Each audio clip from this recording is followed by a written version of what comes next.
They used to they used to play like what? They used to play it on Fridays all the time, like the dun dun dun dun dun dun. And they just sing it on the bus on the way Yeah, home. we do that for girls basketball too. Did they make you do it this year? Oh no. That's just all kinds of particles of COVID all up in that bus. No, not this year. Nope. Nope. But yeah, no, that's North Carolina's. That's the University of North Carolina. I was so confused because when when I first got here and they started doing it, I was like, oh, wow, that like I feel so loved. I'm like they like went out and found like the teachers' fight songs and they play like the teachers' college fight songs. Like that makes me feel like really special. I didn't realize that it was the George Ranch fight song and they just stolen it from North Carolina. So yeah. So if you don't want to have to learn a new melody for a fight song, you can go to UNC if you can get in, which you probably can't. No offense. It's a state university. They have to take like 90% of their kids. It's part of their charter. 90% of their kids have to come from the state of North Carolina. Like they have to take kids from every county in the state of North Carolina, which means like the kids up in the mountains, they're kind of like, yeah. Some of them get into. Believe me, there were some classes that I was in that I was like, how did you get in here? This is supposed to be a really good public university, but you know, whatever. All right, moving on in life. We moving on up. Moving on up. All right. So we are. Let's share the screen here. Okay, so we are on to the New Deal. Right? On to the New Deal.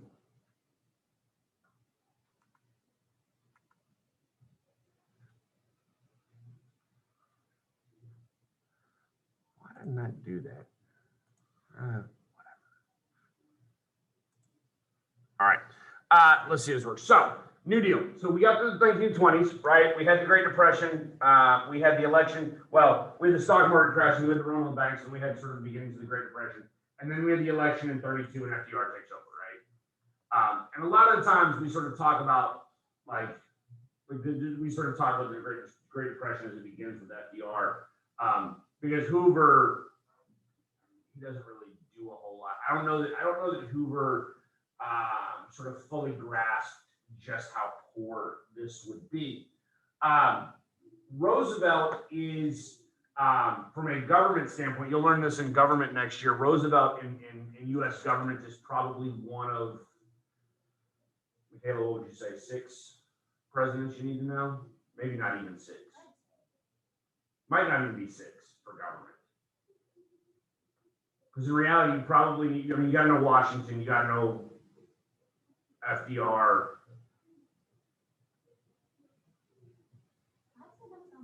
That might be it.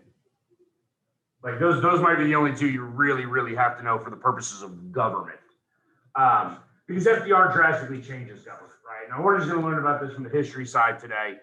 You can learn about sort of the inner workings of government next year in my dual government class, which I'm sure you will all take because you want that college credit, right?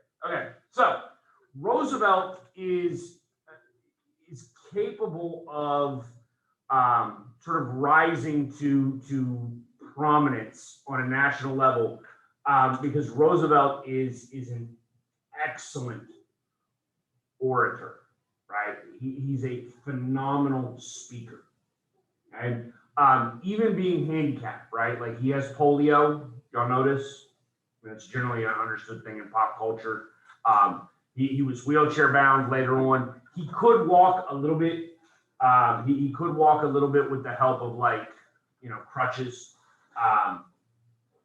There were specific instances in which he would do things to try to make himself seem a little less crippled than what he was. So like people would come into the Oval Office sometimes, and before they would come in, they would literally like get him out of the wheelchair and get him in front of his desk. And so he would like sit on his desk like this, so it looks like he's standing, right? And then he could have a conversation with whoever came in. And it's just one of those things where it means that you don't you don't look weak, right? Which matters for the presidency. Okay? But FDR is successful because he's a really good speaker, and he turns that into his fireside chats, which is really important in U.S. history. It's actually important in government too. The fireside chats are really one of the early sort of iterations of the president of the United States utilizing what we call in government the bully pulpit, right, where he talks directly to the people. And so he gets on the radio regularly. We call these the fireside chats. He gets on the radio regularly and talks to the American people and tells them, all sorts of like comforting things. One of the most memorable lines that comes out of that is he tells the people, you have nothing to fear but fear itself, right? Like even in the midst of this terrible catastrophic moment, there's really no need to be fearful. Things will be fine. Because of all of this, he really is seen as a president of the people, despite the fact that he is born into immense wealth. He's very much an elitist in terms of his upbringing.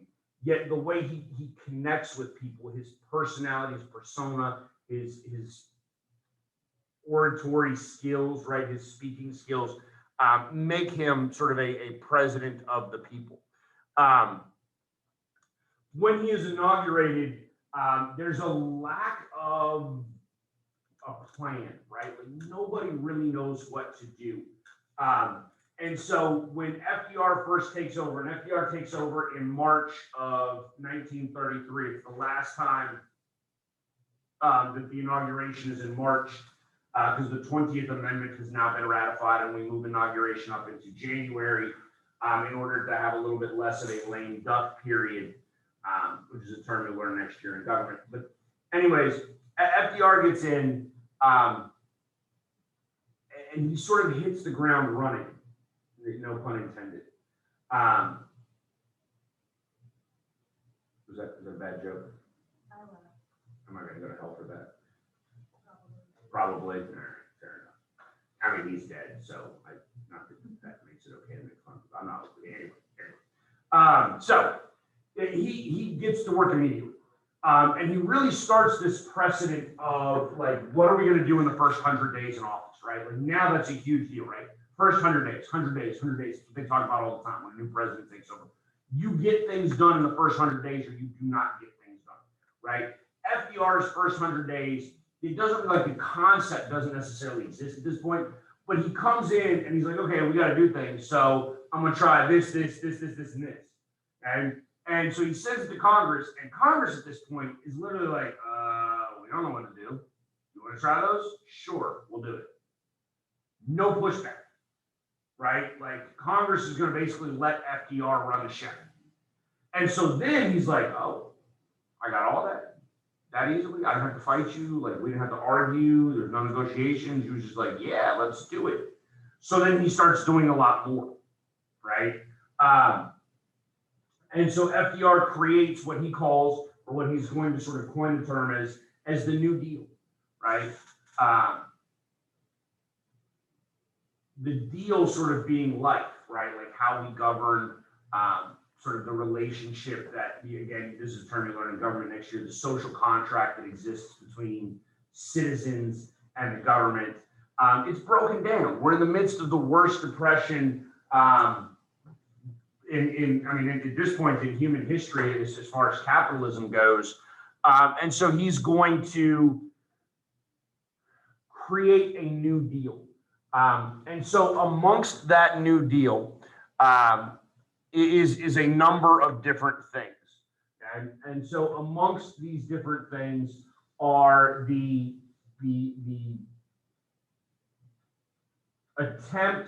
successful attempt for the most part, at fixing some of the basic economic systems in the United States, right?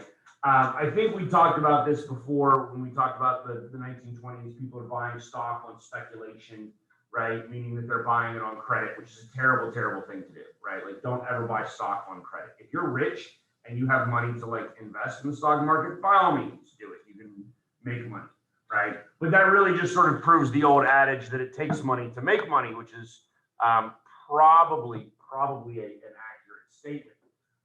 So one of the first things that FDR is going to do is he's going to create the Federal Deposit Insurance Corporation, right, which is FDIC. If you've ever seen a commercial for a bank now, right, like at the end of the banking commercial, they'll be like, remember FDIC. Okay, what that means is that the United States government, the national government, is going to insure the money that you have in the bank. What does that mean?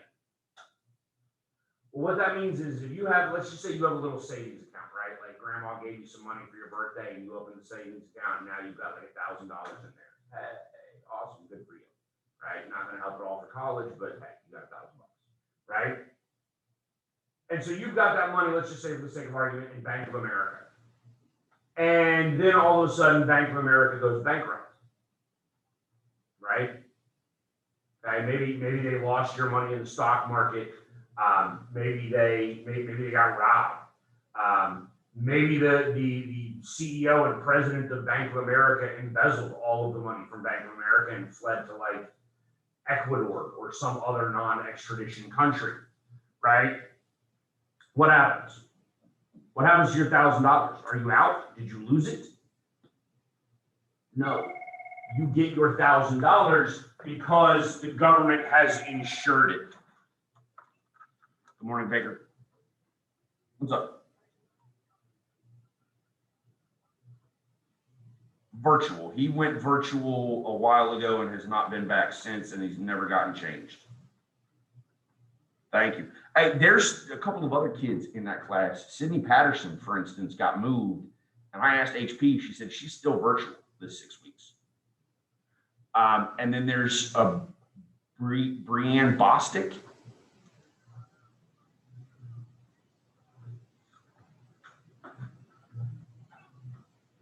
Okay, I was going to say, because she got moved at the start of the 5th 6 weeks, and I've never seen her face to face either. Oh. Absolutely. Thank you very much, sir. Bye. All right. Sorry. Okay, so FDIC, right? We're going to insure your money in the bank. That gives you a little confidence that you put money in the bank. Because the problem is people basically lost confidence in the bank. If you ever go toward George Ranch itself, one of those houses on the ranch has basically like a massive safe in it, right? Because one of the sons didn't trust banks, right? Like my great grandfather, who was born in 1902, he didn't trust banks, right? Every time he made a little bit of money and had some money left over, like he went out and bought land because he lived through the Great Depression. He was a young adult in the middle of the Great Depression. And what you learn at that point, or what he learned, what stuck with him for the remainder of his life until he died in 1998, right, is that money, the value of money is suspect, right? But land never loses value. Land always exists, right? The value of stocks changes, the value of money changes, the purchasing power of money changes. Anything that you can invest in can theoretically go to zero because companies can go bankrupt, but land will always be there. Okay? We're going to regulate Wall Street.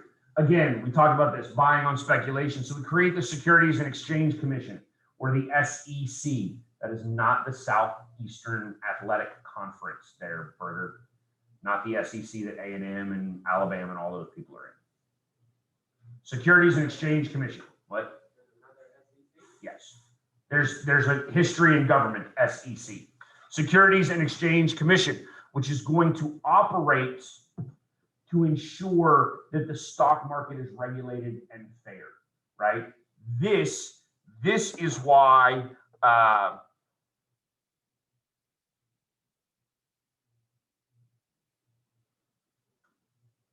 oh my God.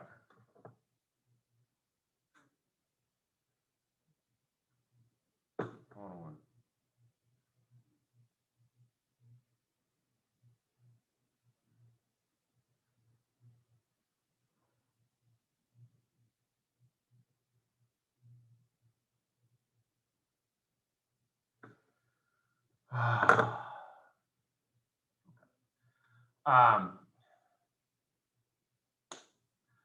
Where were we? Securities and Exchange Commission. So this is the entity that sent Martha Stewart to jail, right? The Securities and Exchange Commission is what caused Martha Stewart to go to jail because she engaged in some insider trading, right? We're gonna really sort of kill. We're going to kill the federal budget at this point because we're going to engage in massive deficit spending. At some point in time, possibly, I don't know. Look, I don't know what you learned in economics. If you don't learn this in economics next year, you will learn it in my government class. You will learn about Keynesian economic theory and how government is supposed to behave, right? You remember? Do you learn it in economics? Okay, so good. They do teach that a little bit in economics. So the budget is basically going to get shot. We're going to massively increase our debt. And one of the ways that we're going to try to offset that is through prohibition or ending prohibition so we can tax alcohol sale again. Now, obviously you have seen, because we're in the midst of a pandemic and the government is sort of handing out free money, right? Like this might be, I don't know, 2008 might have been, this might be sort of the second worst depressionary period or recessionary period in U.S. history. I don't know. The 1970s are pretty bad too. We'll talk about that in a little while, I mean weeks. Okay.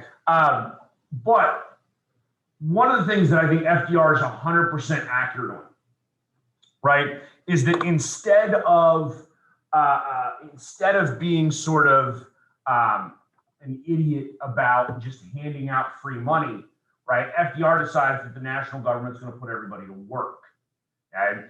And so we create like the Civil Works Administration, the Conservation Corps, the Tennessee Valley Authority, right? We do all of these different things. They're going to put people to work in order to try to stimulate economic growth and give them a little bit of money and give them an opportunity, right? These are things that are aimed at creating economic development, and they're good for the general welfare of the nation, right? During the Great Depression is where the United States basically electrifies the country, right? Electricity up until the 1920s and 30s is sort of a rich person thing, right? And it certainly doesn't exist outside of your major metropolitan areas, right? I mean, if you live in like West Virginia, where I come from, like you don't have electricity in 1925, okay? Now, with the Tennessee Valley Authority and the Civilian Work Corps and all that stuff, that's one of the things we're going to do, right? We're going to electrify the country. Okay, we're going to build hydroelectric dams on rivers, right, in order to generate power. We're going to put up power lines. We're going to do things that are what we call today infrastructure. We're going to build infrastructure, right? And that helps the welfare of the nation. That's really a sort of responsibility of the national government anyways. And so FDR is like, hey, if we've got to pay people to work, right? Like people need jobs, we can pay them to work.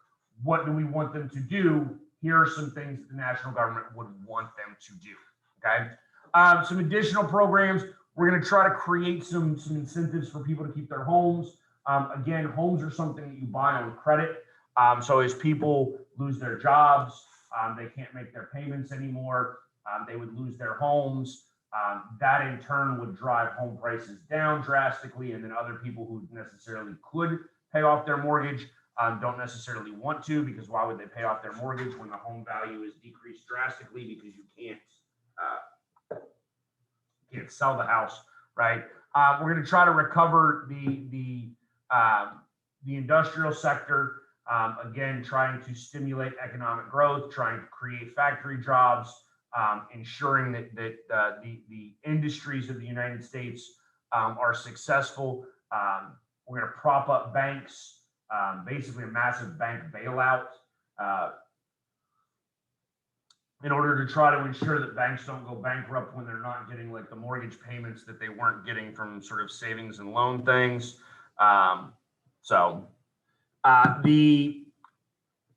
And then agricultural assistance, right? The 1920s and 30s, we're going to artificially prop up commodity agriculture prices, right? We're going to prop up the prices of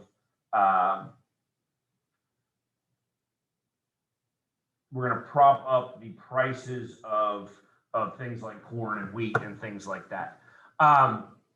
Dust Bowl migrants. So the Dust Bowl is really an environmental sort of issue. You have some significant droughts in the middle of the country, right? In the Great Plains area, the heartland, the breadbasket of America, whatever you want to call it. And those droughts lead to poor farming conditions, which in turn lead to some issues in terms of like the what's the word I'm looking for? The production capabilities. And so they're laying people off. You basically had massive like dust storms that would come through because there was significant drought, right? The water, the ground is not very damp, it's not very wet. And then you would have like high winds come through and it would pick up the topsoil. And sort of you'd have almost like blackout storms, sort of similar to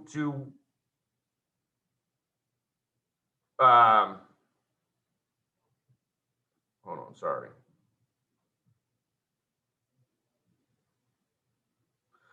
Sort of similar to what a haboob is today in Arizona, which is a massive just sort of sandstorm. They happen in the Middle East as well.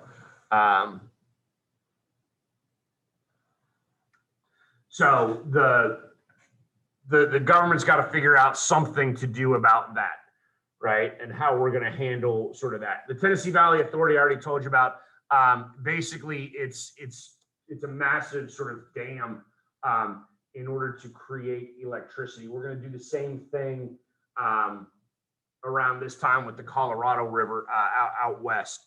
But it's basically a way to create jobs, create infrastructure, all of that wonderful stuff. Right. Eleanor Roosevelt.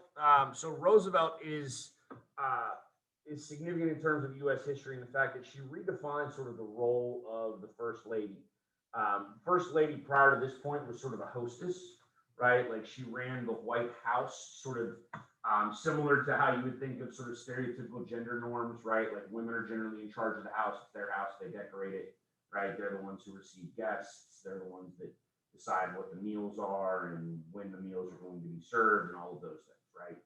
So prior to this point, your First Lady was really sort of like a party planner. And I forget who it was. One of the early presidents wasn't married, or his wife had already passed. I don't remember which, and so like his niece sort of filled that role. Eleanor Roosevelt is really a woman well ahead of her time. She is politically shrewd. She is whip smart. May or may not have been homosexual. There's some belief of that today. I don't think that really matters.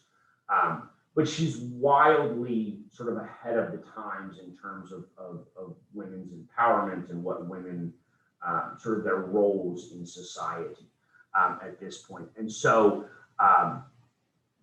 she also realizes that she can sort of take the forefront of certain issues and champion certain issues that allows for progress to be made while keeping her husband sort of out of the bullseye, right? So if there's something like, when it comes to like Native American rights, or excuse me, African American rights, right, or Native American issues, right, she can sort of champion some of those social or cultural issues that don't necessarily have widespread support amongst some of the presidential supporters. And then the president sort of steps out of the bullseye there. And a lot of the times, like the people that would support the president would be like, well, that's just one of them crazy old women. Like, all women are nuts. You know what I mean? Because there's still some old school beliefs of that thing, right? The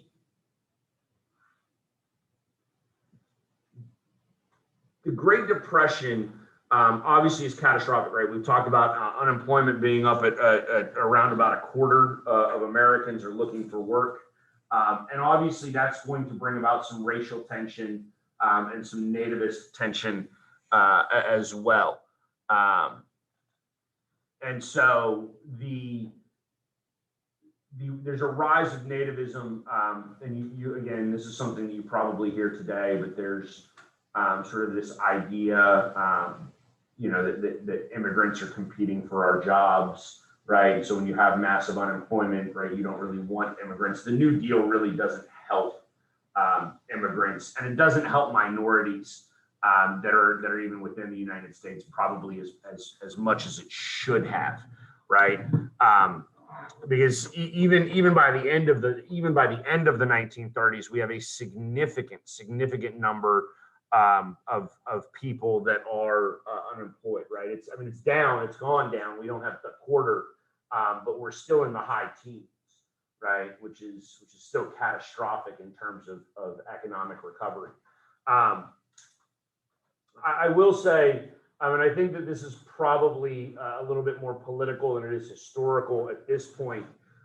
But there are a number of people that are now sort of postulating that FDR's programs and FDR's sort of reliance upon the government to fix everything from the Great Depression might have actually elongated the Great Depression, right? And that FDR's behavior is actually detrimental to the recovery of the United States. I don't know that I'm 100% sold on that ideology. There might be a little bit of truth to it, but there's certainly other factors as well, right? It's not just the United States that's in an economic depression at this point. It really is global. So there's certainly that aspect of it as well. As far as African Americans go with the New Deal, FDR doesn't do a lot to really help sort of longstanding segregation and Jim Crow laws and things like that. Unfortunately for him, he's not necessarily a champion of the civil rights. There are some.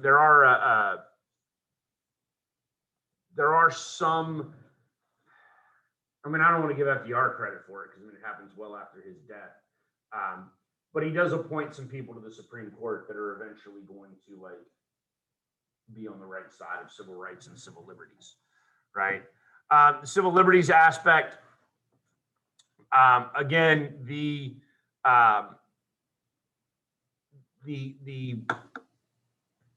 racial tensions that exist in the United States are still pretty high. We don't have a lot of progress made for minorities. Native Americans are obviously hit by the Great Depression as well. They live in the United States, although it's a little bit complex because Native Americans have not always been U.S. citizens. But we do have, sort of the unofficial Indian New Deal, which was created by the Bureau of Indian Affairs, which is trying to help and get them some of those opportunities, some of those government jobs and government opportunities, but doesn't necessarily really change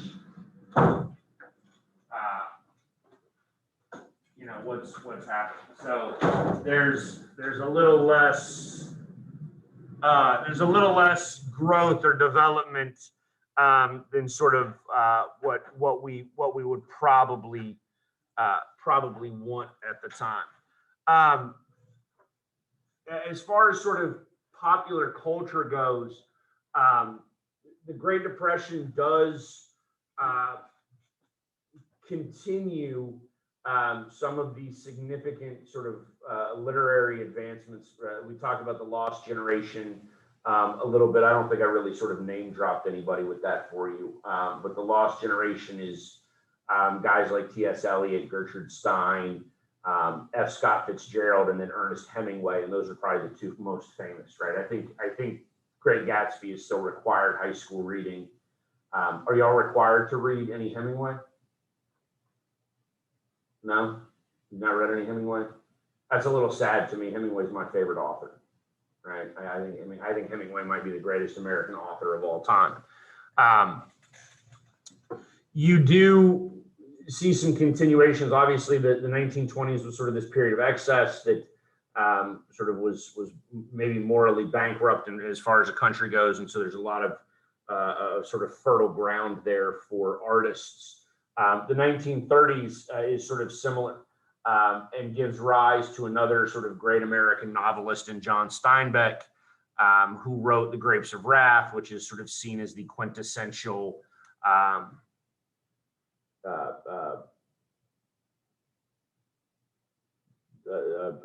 novel regarding the Great Depression. He also wrote Of Mice and Men. So there's some significant pop culture aspects to what's going on. Additionally, radio in the 1930s sort of takes off. Radio is, I mean, you really want to get into sort of the history of inventions, right? There's a significant number of inventions that are actually the result of like military research and development. Radio is one of those. And so radio now becomes sort of mainstream, right? Like the military got its use, now we're going to find a civilian use for it. Radios by the 1930s are in millions and millions of Americans' homes. And so that sort of becomes a pop culture sort of phenomenon. People gather around the radio in the evening and listen to the Grand Ole Opry, or they listen to, you know, a broadcast of a baseball game or things like that. I mean, there's a part of me that still associates, and I'm not even that old, but there's a part of me that associates baseball with the radio. Just because, I mean, depending on how you view baseball, it might be a slow enough game that you don't sort of need the visual aspects, right? And somebody just sort of talking and telling you what's happening is more than adequate, right? Some critics of the New Deal. Obviously, not everybody was a fan, right? You did have some people that were opposed to it. Huey Long was the governor of Louisiana. He wasn't a big fan. A lot of people began to criticize FDR, that his programs weren't as beneficial to the people as what some thought that they might be. And so there are some other people. Townsend is one of them, who are trying to create their own sort of plans for recovery. I think that Americans, as a general rule, even back then, have a relatively sort of short, but I don't want to say attention span, short fuse. They don't have patience, right? Like the fact that the Great Depression is by the end of the 30s, like we've had a decade of it, right? I think Americans are fairly resilient. You look at Texas just a couple of weeks ago, and many Texans were without power for 4 or 5 days. And I don't think that there was all that much whining or complaining. It sucked. You kind of dealt with it. The cold weather went away. The power came back on. We're good, right? And I think that that's true of sort of the human spirit. You can endure anything for sort of short periods of time. It's long periods of time that require endurance that are catastrophically worse. So there's certainly that aspect. Additionally, there's some opposition from the court. There are a number of things that FDR tries to implement that the Supreme Court shoots down as being unconstitutional.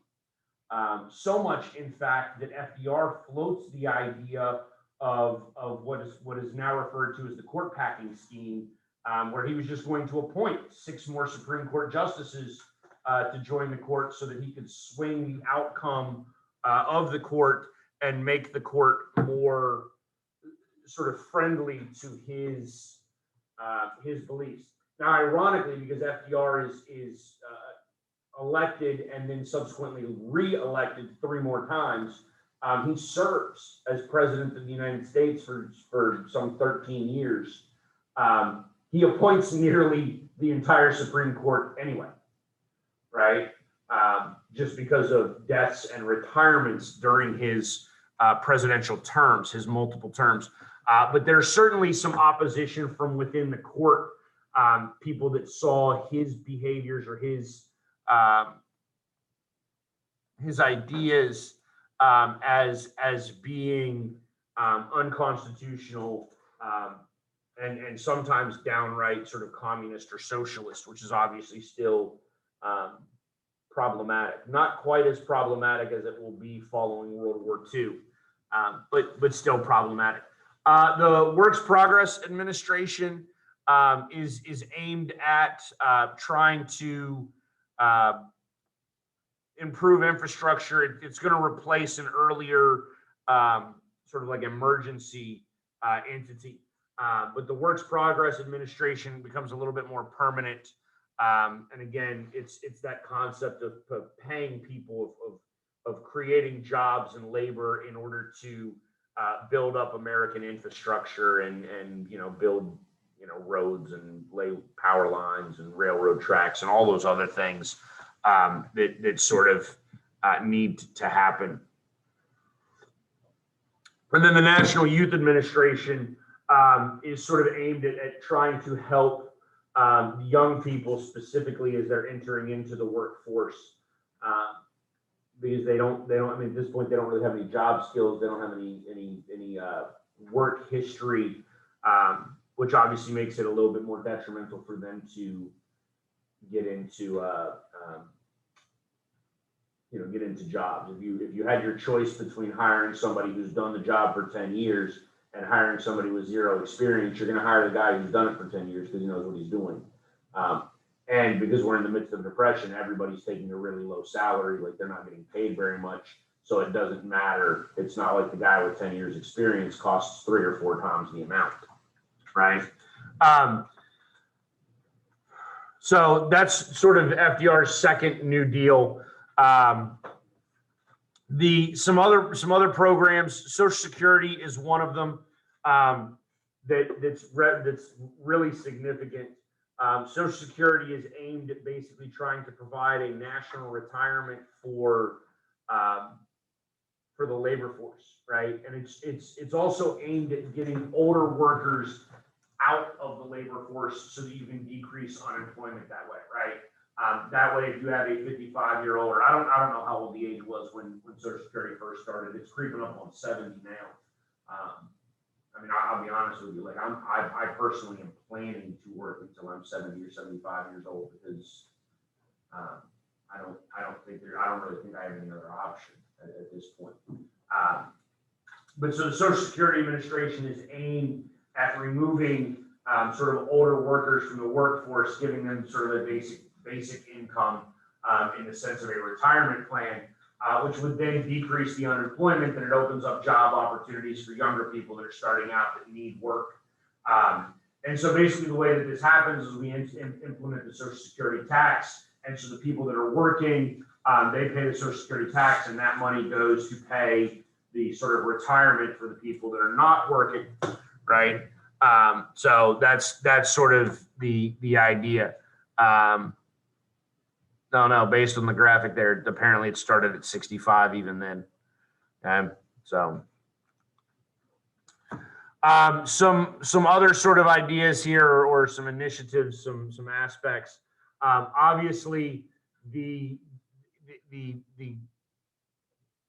New Deal requires significant funds, right? I mean, the government can't run debts and deficits forever. And so one of the ways is to increase taxes, especially on the wealthy. We do have what's called a graduated income tax in this country. That being said, obviously, anytime you owe, and I'm going to put this in sort of air quotes here, but anytime you overtax the rich, then people would be like, oh, that's socialism, that's communism. Like, you're going to take all the money from the wealthy people and give it to all the poor people so that everybody's equal and everybody has the same money. That's communism, socialism. Yeah, it's bad. So that's certainly a result. And then FDR is obviously a champion of unions because unions help labor. They drastically help labor.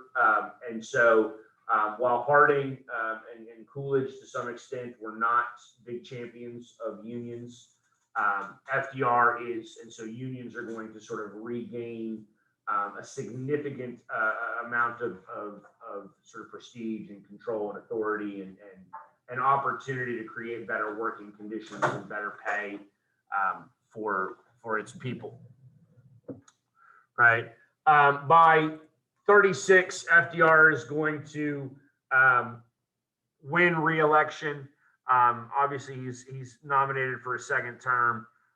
He defeats the Republican, who is the governor of Kansas.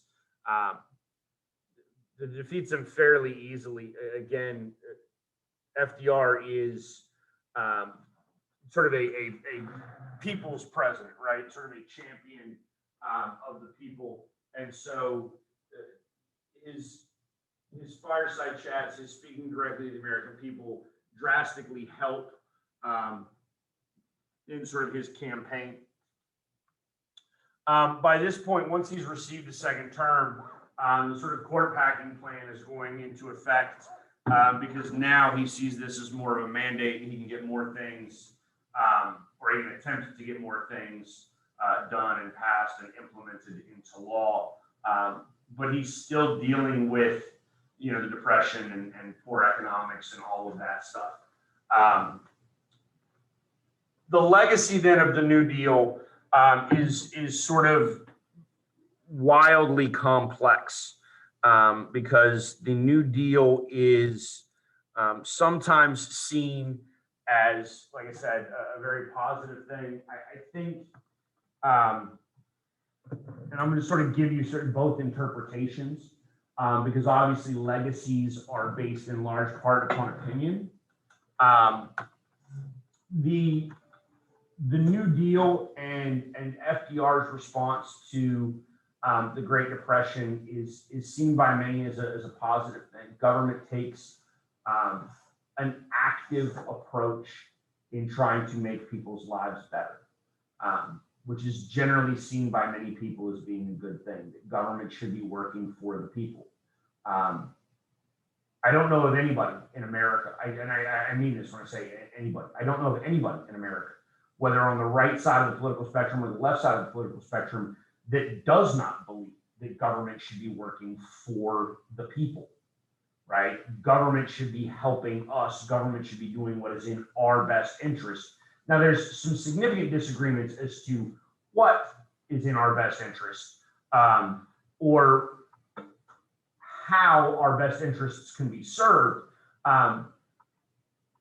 But FDR certainly makes it a point to have the government become more actively involved in trying to achieve that very process. So that's certainly a positive for the New Deal and for the sort of legacy of FDR. The negative of the New Deal is, and again, this is something that you'll learn in government, there becomes a significant shift in sort of political ideology as a result of the Great Depression and as a result of the New Deal. Prior to the New Deal, government was the cause of life's problems, right? With the New Deal and then after the New Deal, government is now the solution to life's problems. So there are certainly those who see that the New Deal is the beginning of this overly heavy-handed approach in which government is going to regulate our lives more, control our lives more, implement more restrictions, more limits on our autonomy and our sort of individualism. And so ultimately the New Deal sort of becomes a halfway revolution in the sense that prior to the Great Depression and prior to the New Deal, the United States is very, very much a free market capitalistic country. And the New Deal changes that. And the reality is that if you really understand the United States, and again, next year when we take my government class, we'll talk about this in great detail. There are a lot of misconceptions about what America is, right? Like, we're not a democracy, despite the fact that we claim to be one, right? We are not a capitalist country, despite the fact that we claim to be one. The reality is that the New Deal is sort of the first implementation of democratic socialism in the United States, and democratic socialism really anywhere. All democratic socialism really means is that you still have a democracy, you still have elections, you still have government officials that are accountable to the people, but you also have socialism in the sense that you have a social safety net, right? A Great Depression happens and people lose their jobs, and the government provides temporary assistance. The government provides job opportunities. The government provides work opportunities. The government provides economic subsistence until that threat is over. Sort of the same thing that we're living through right now with these economic stimulus payments, right? The government is taking the role in providing money to the people in order to ensure that they can survive these catastrophic times. All right. So that gets us really to the end of the 1930s. It doesn't get us to the end of FDR's presidency. FDR will pick him up when we get into our next unit when we talk about World War II. He is commander in chief for nearly the entirety of World War II. And his what could be seen as sort of domestic failures or faults will not be at play in terms of World War II and in terms of what FDR does as commander in chief and how he behaves in terms of foreign policy. So that's the end of this unit. You guys have a test on Friday, yes? You're aware? Wonderful. That takes us to the end of that takes us to spring break, which is great. Okay. And that will mean that we can come back from spring break and pick up with the last 3 units, which will be World War II, and then the 60s and 70s, and then sort of contemporary America, which I'll be honest with you, we'll speed through. Just because in terms of history, I think it's really hard to historically judge current times, right?